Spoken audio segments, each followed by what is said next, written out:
back to HumanErrorCast. This is the second official episode. We have BGE here and Mr. YABBIT as well, and myself, FOGMACHINES. We're talking about a few topics today, and I'm going to hand it over to our friend Mr. YABBIT, who will be introducing those topics. Indeed. We got hot topics on deck, and I cannot wait to get into these different subjects with all of y'all who feel free to comment and on anything that we're talking about here, of course. So basically we got scientists distilling vodka from Chernobyl's radioactive exclusion zone. Sounds pretty dirty, sounds pretty questionable. So we're going to talk about the logistics of that, and if it's a good idea, or if it's the craziest shit we ever heard. We'll be also talking about some new crazy ass technology on the waves, literally destroying the airwaves, and it is high-pitched sonic devices that play noises to repel teens. Why is this necessary, and who are they using it on? We'll talk about that very soon. So, without further ado, do you want to get started here, or what do you want to do? Absolutely. So, I'd like to add, we are actually going to do our best to bring in another crew member of ours, our beloved FATCAT, who's been missing in action for a bit. So we're going to give him a surprise call and see what he has to think about some of these topics today. And with that, I'm actually going to go ahead and press that call button. Let's see if we can get him. Yeah, fingers crossed. This is live, people.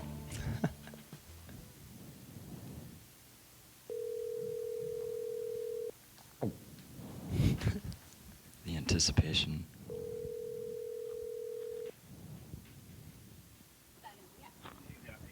Hey, dude. What's up, Fat Cat? We're live on the air. Mr. YABBIT and BGE. How you doing? Hey, man. How are you? I'm on the way to my mom's birthday dinner. Excellent. Well, we only have a few things to talk about, but if you have a few minutes, we'd love to hear what you think about a few things. So I am transporting my stepsister and her boyfriend and my wife at the moment. So unfortunately, I cannot, but next time. All right. Well, how about this? What do you think of the Popeye's spicy chicken sandwich? Give us that, and we'll let you go. I would wait in line for it. You would wait in line for it. You heard it here first, folks. Fat Cat would wait in line for the spicy chicken sandwich. Absolutely. Let us know what you think in the comments, and you can weigh in too, whether or not you would wait in line with Fat Cat to get your spicy chicken sandwich. Thank you, Fat Cat, for giving us a few minutes, indulging us with that. Feel free to say hey to BGE and Mr. YABBIT. Hey, what's up, Fat Cat? What up, guys? Miss you. Y'all. Miss you. Let's hang out soon. Agreed. Let's do it. All right, buddy. Say hi to the family. Yeah. Will do. Bye. Love you. Right. Bye. Well, it was short-lived, but at least we heard from him. With that, we will be moving into our discussion topics. So, let's go ahead and start with that vodka distilled from radioactive waste. Okay. Wondrous Is that what it is? elixir. No. Basically, let's just get a brief overview of exactly what's going on here. So, basically, scientists have distilled vodka from ingredients found in the Chernobyl exclusion zone, creating the first consumer product out the area since the nuclear disaster over 30 years ago. Called Atomic, the artisan vodka is actually an experiment from researchers looking into how much radioactivity would transfer over to crops ground in the zone, according to the Chernobyl Spirit Company, the team that created it. Huh. Well, I'm going to say right now, my initial reaction is hearing that it's an experiment makes me a little less willing to maybe imbibe in that, because Last thing I want to know is that I'm the first person to be drinking something that is an experiment. I want maybe a clinical trial to be done first, something like that.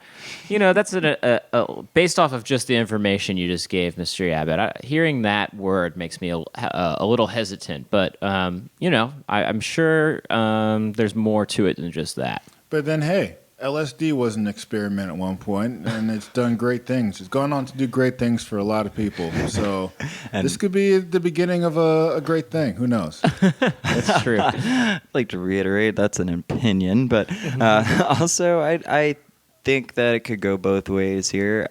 I'm curious about the quality of the vodka. From what I understand, it's pretty high quality stuff. And from also what I understand, there's only one bottle of it or something. It's not really for mass production yet. And so getting our hands on this stuff would really be unrealistic. So I don't think any of us are going to be drinking it anytime soon. It's not really for mass production or mass destruction. Yeah, I think that Mr. Yabbit here might have a job with the atomic company soon. Well, that's the other thing. Finding out it's named Atomic is, it shows a certain sense of humor, but also a certain insensitivity, I think. But I guess that's really all that they have to market themselves on. There's Russian vodka is such already an established product. So how do you stand out against all the other vodkas? I guess you call yourself Atomic, and that you say it's from Chernobyl. And I think it is interesting though that if according to this press release or this news article or whatever, that this is a way to see if agricultural products are fit for consumption. Right. If that's actually the truth of it, it is kind of interesting to me that they're doing it starting with vodka as opposed to something that's like maybe just start with the potato itself, before you're making it into this artisanal branded thing. Sure. That to me makes it seem like, okay, this is a little bit more of a gimmick than it is actually about trying to see if you can grow stuff in this zone that was affected by things. Yeah. Yeah, I'm going to have to agree there and say that I don't really know how much of this is really an experiment of the actual substance as it is an experiment of how much you can just really trick people into thinking that this is something cool to drink. Based off of what we were talking about earlier with Popeyes and everything like that, it's funny when you can get the people talking and get people into a certain idea what you can do. I wonder how much this has to do with the series that recently just came out, I believe, called Chernobyl. Uh-huh. And maybe they're trying to capitalize off of that concept. Who knows? But I call bullshit all over this. And honestly, it just seems like a bad look, like BGE referenced earlier about, playing off of something that was a big deal and, kind of belittling it in a weird way and being like, here, drink this crap. Yeah, I mean, I don't know. I agree with all points said. I fascinated personally because I have an interest in, I guess, the reclamation of toxic sites. That's something that I personally kind of geek out about, and I'm aware of certain efforts just in the States, for example, of not necessarily turning these into products, but reclaiming brownfield sites, for example, by growing sunflowers. And it does a lot of good for the psychology of the people in those communities where that's happening. I don't think it's a good reason to invite people to hang out in those sunflower fields, for example, given the toxicity of those sites, but generating some interest about the reclamation of those sites, maybe through the generation of a product or manufacture of a product. I'm not certain I'm against that. I agree. I call in bullshit on the drinkability, the potability of this beverage, but at the same time that they're generating interest in the reclamation of a location like Chernobyl that has been plagued by not only actual physical radiation, but a stigma around that. Reasonable stigma, but at the same time, what are the implications of that for Earth and for the people of it? And will we ever be able to move back into those areas and feel safe, for example? And what are the implications of nuclear proliferation in that case? And is any of this even worth it, in a way? Yeah, I think that's a really good point because if there's a way to put a positive spin on this, it's that, oh, well, you know what? We're able to turn this area where it was once desolate and nobody wanted to, if anything, it was just a bad memory. It was a reminder of something that was really terrible, and now we're actually doing something that's maybe even in line with the culture. I can't pretend that I'm know a lot about Russian culture because I don't, but I know Russian vodka, blah blah blah blah blah. Their vodka. Yeah, they do exactly right. So maybe there is maybe a silver lining on this in that way, and I do think that it is interesting. Like you said, this turning stuff that areas that were once blighted or brownfields, places full of pollution, and maybe being able to turn it around. I can't hate on that, but I think that there is something fishy or something smells a little toxic, if you will, about turning it into this. Yeah, sorry, I had to do it. There it is. About trying to immediately make an artisanal brand out of something. That's. Seems a little suspect, trying to profit. Quick marketing. Once again, Popeye's chicken sandwich, talking about what we were talking about previously on prior segments, episodes, stuff like that. So, yeah, once again, great to reclaim territories that have been used for otherwise terrible means and make good out of them. But obviously, we question and we looking for those kind of things to be things that bring back to the community and are positive. We love to hear from you, and we love to hear what you have to think about this subject. Moving on, sonic devices play high-pitched noises to repel teens. So, in Philadelphia, 30 parks and recreation centers are outfitted with small speaker called the Mosquito. The Mosquito. It blares a constant, high-pitched ringing noise all night long, but one that only teenagers and young adults can hear. Anyone over age of 25 is supposed to be immune because basically their ear cells have started to die off. Philadelphia Parks officials have been installing the device since 2014 and reportedly intended to do so to rowdy off youth from the premises, I guess, in times that they're not supposed to be in parks. All right. Well, that one is particularly interesting to me because I'm also fascinated by state and local governments' efforts around the states specifically to discourage a certain type of folk from sitting in certain places. There have been a number of different occurrences that I'm aware of personally where cities have tried to install different devices and different structures essentially that discourage homeless people, for example, from hanging out in that area. And I'm aware of other attempts to do this around the world, but what's strangely cognitively dissonant to me is that you have made this effort to kick people out of a public space and essentially make it uninhabitable for reasons. And I'm interested in kind of opening that up, why they're doing this, why they feel it's necessary, what are people saying things about it, what are people thinking about it, is it effective, all that good stuff. So what do you guys think? Yeah, I think it is interesting to me. Like you said, I've heard about people designing benches so that people can't sleep on them. Right. For homelessness and making the ground uncomfortable intentionally in certain places. But yeah, I think the immediate implication I thought about for this is also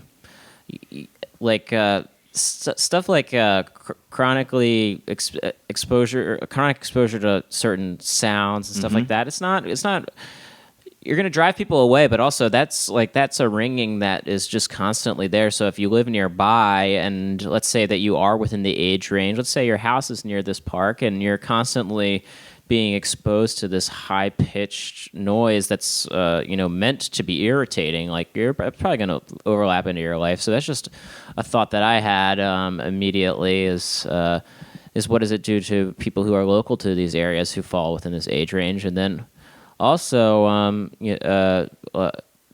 think that there is a need for a little bit more context because it's like, what are you trying to discourage teens from hanging out? Or are you trying to discourage bad behavior? Like, what is it that's actually the issue here? Because I think that, like you said, public space is public space. If people are just in a park after dark, then like let them be. But if there's bad behavior along with that, then maybe you shouldn't just be trying to scare people away. You should be trying to address the root causes of something like that. I don't know. This is certainly an interesting one. Yeah. I mean, I'm sorry, but I just feel like the one thing that we need to address here is the fact that it's a fucking machine used to repel individuals. Like, are we dogs? Like, and even then, when they do that kind of dog whistle shit on dogs, I'm like, what the hell are we doing? Like, and let alone to human beings, to make a device that just repels them like they're some kind of, I don't know what you'd call it. Insect or something. It's so wild to me. Like, so whatever happened to park rangers and people who just patrol the area? Have we just given up on all of that completely? I think has it just gone down to this, to the, fucking worst denominator possible? I'm not with it. I think it's kind of sick, honestly. And I think there's a lot of potential because I don't know how much research has been done on this before they implemented it. But for people who already have existing hearing conditions, who potentially have something genetically and that going on there, this could potentially fuck people up in the long term. So I'm not for it. I'm not with it. I think it's fucking crazy. That's a really interesting set of perspectives, I think, personally, because I personally was a part of the crowd that was, unfortunately subject to the first use of the LRAD on the American public in Pittsburgh in around 2009 at the G20 system, the G20 event. The LRAD is the long-range acoustic devices developed by the U.S. military to essentially repel humans from a specific space during demonstrations, riots, etc. It's a very high-powered sonic device. I don't remember exactly, at what decibel level that it is operated, but let me tell you, when we first heard it, my experience of it was essentially that of, what has been described by Native Americans seeing Columbus ships for the first time. We had no idea what the fuck we were hearing. We had no idea, like, what was going on at first, almost to the point where it's so novel that it didn't even, like, register, and then all of a sudden we realized we were being blasted by a weapon. And so that part of it, what you were talking about, Mr. YABBIT, is essentially fascinating to me because this is a kind of consumer-grade version of that, and I'm seeing it or be able to be compared to a much more militaristic form of it, or at least in the context of what I experienced, just dumbing it down for the public enough that maybe people don't recognize that militaristic context of something like this. They see it as something benign, but really there are versions of this that are literally designed to damage your ears, Yeah, that's true. And I think, that the way of influencing human behavior, like you said, like repelling dogs or, getting people out of spaces, it really doesn't take into account, like, the actual will of the people. Like, there's not a conversation happening. If the conversation is like, we don't want you to be in the park after dark, and people keep breaking the law and keep going in the park, like, well, maybe the law should change, or maybe people should be able to figure out, there should be some sort of compromise, but this just doesn't even allow for that. Right. This is just like, all right, we're installing this thing in this place that used to be a refuge, maybe for kids to go after dark because they don't want to be at their house for whatever reason. Well, now you can't hang out there, so who knows where they're going to go. I'd love to jump in here with some excerpts from the article, actually. I think that this is a really good place to talk about kind of the intent of this whole program. Just reading from the article. It's an NPR article, by the way. So essentially, the manufacturer is based in Vancouver. This is the manufacturer of the mosquito, as Mr. YABBIT mentioned. But quoting from the article, it's intended to prevent loitering and vandalism by teens and young adults at public facilities. But some say this age-based targeting is a form of prejudice. Philadelphia City Council member Helen Jim referred to the devices as sonic weapons, and she's working to get them removed. In a city that's trying to address gun violence and safe spaces for young people, Jim said, how dare we come up with ideas that are funded by taxpayer dollars to turn young people away from the very places that were created for them? And here's another quote from the article. It makes us feel like animals. Not all teens are bad, just because we want to go outside for a breath of fresh air at night. So I think that speaks directly to what you were saying, Yeah. Most definitely, when to reiterate the point that this is a weapon, or whatever you would like to call it, made specifically for a certain age range of people. It's like the fact that you're targeting people in that kind of way, and a wide range without even any specification to who you're targeting is outside of just the age range is pretty crazy. It's pretty crazy. I mean, you could have, 25 or 20-year-old, 25-year-old drug dealers and criminals and pimps or whatever hanging around that same space, but I guess they're just immune to the noise. So, how much have you really gained by doing what you're doing? Yeah. Right. Yeah, I think that there is, and it's an interesting thing in the first place where I think, and maybe I'm wrong about this, but it seems like there's a certain age range when you're like maybe like high school, late teenager, early adult, like the area that this seems to be targeting. That like I think that this is like an age range that's not really taken seriously by society in general. They just think that the kids are troublemakers or deviants or whatever. Like they haven't found their way in life. They're not paying taxes or contributing to society or whatever. But it's like, in a way, I think people talk about like ageism, always referring to like older people experiencing discrimination, and no doubt that's there's a lot of truth to that. As older people definitely won't get hired for jobs and stuff like that. But you got to think about how this is very much a form of that too, where it's like, just because these are younger people who won't, like you're saying, want to go outside and walk around at night, doesn't mean that they shouldn't have the right to do that. You're saying 40-year-olds can go walk around at night, Absolutely. And drawing from the article here again, another quote. In 2008, United Nations Committee on the Rights of the Child implored the United Kingdom to, quote, reconsider the mosquito devices insofar as they may violate the rights of children.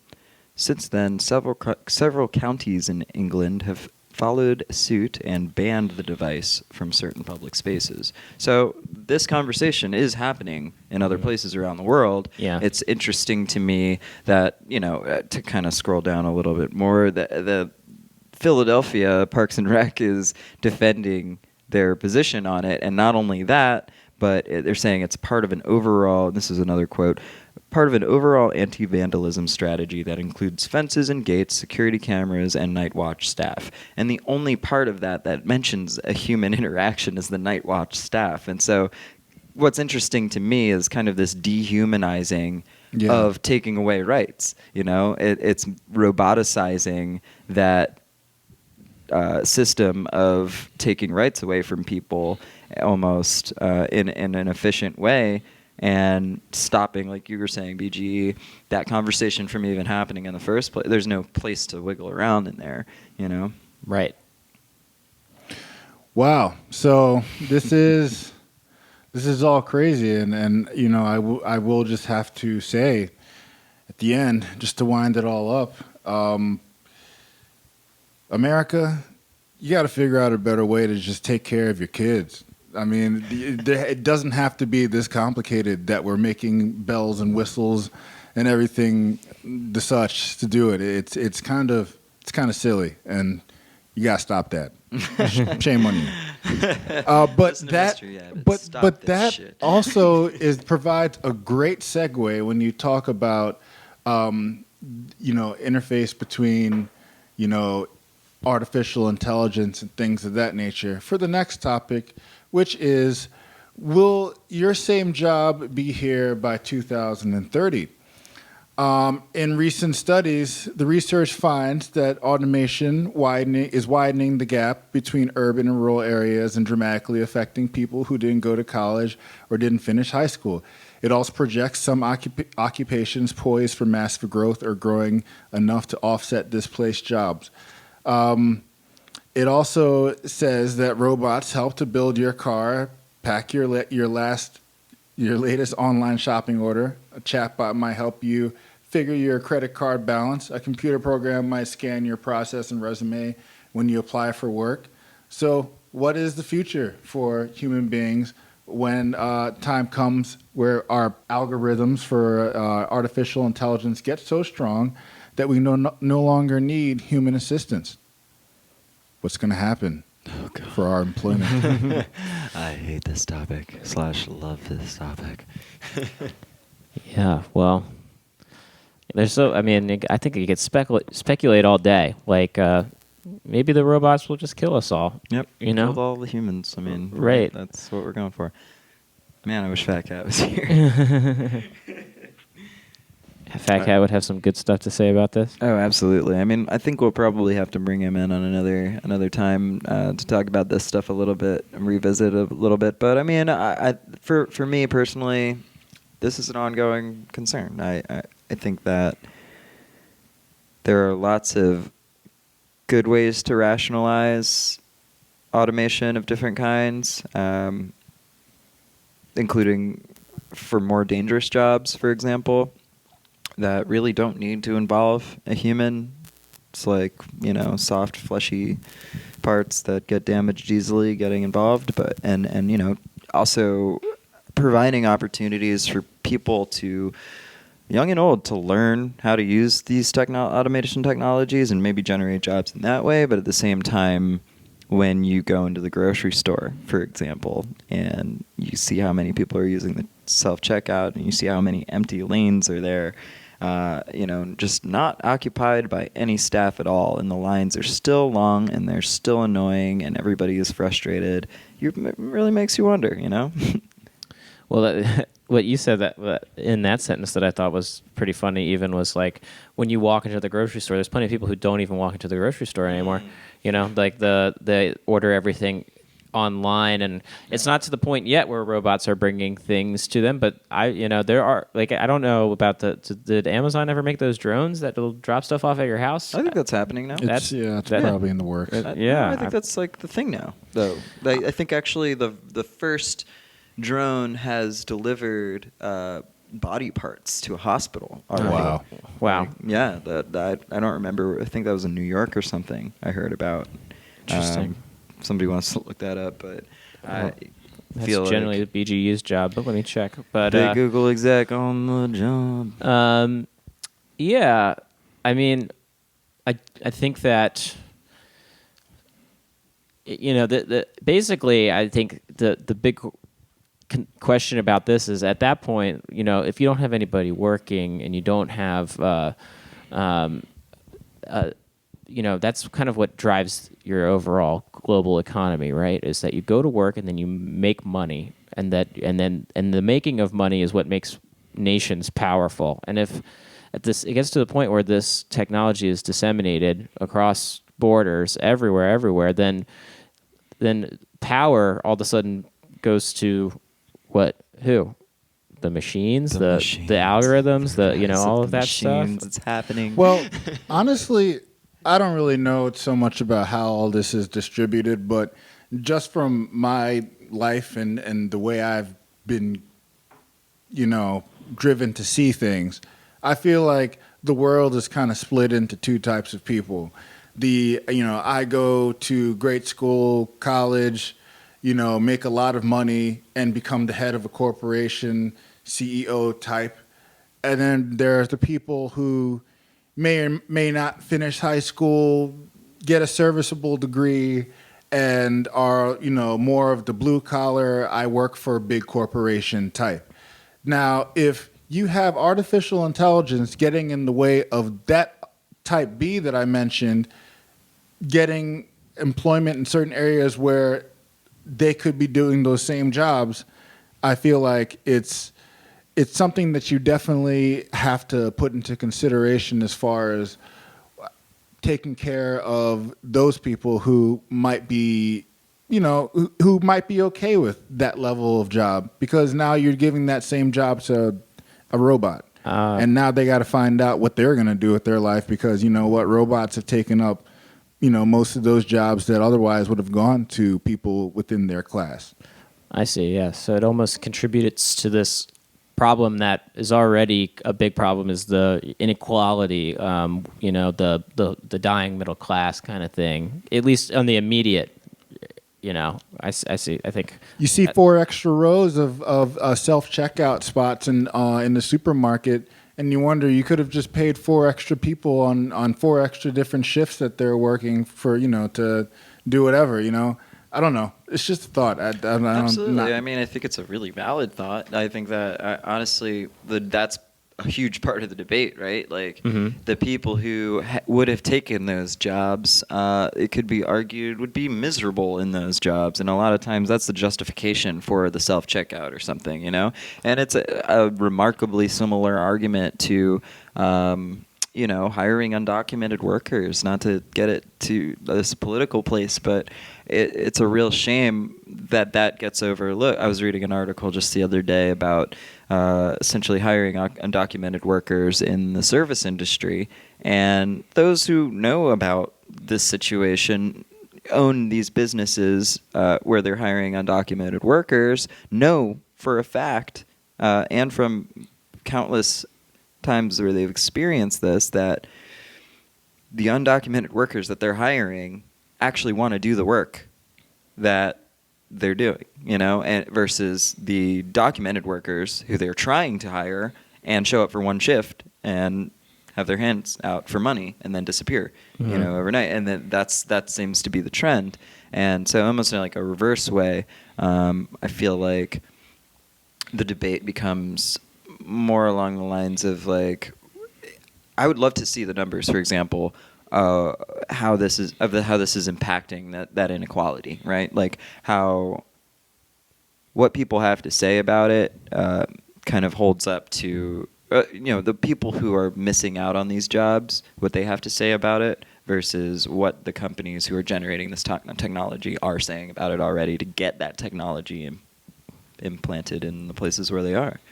That's a good point. I think that's the crucial voice that's probably missing in the conversation, or maybe not missing, but definitely don't hear about it enough. You don't, because you're hearing about the new technology, and then you hear about the press release about how it's going to make the world better, but you don't necessarily hear the flip side. So it's always good to hear all sides of the story with stuff like this, because there's a lot of people who are impacted, and to not take that into account is, I think, a little short-sighted.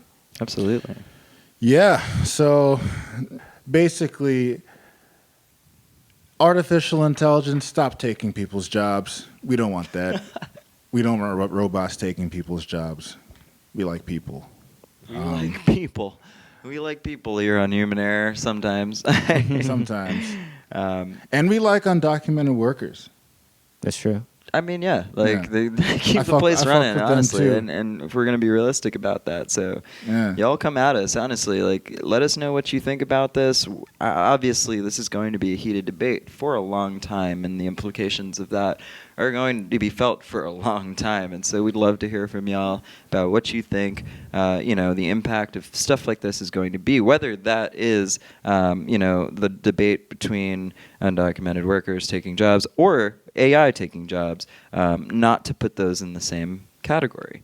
Yeah, I have a feeling that we're going to be hearing a lot about both of those topics coming up. I think that one of them right now, I think that people talking about undocumented workers is really in the forefront of the conversation in the United States right now.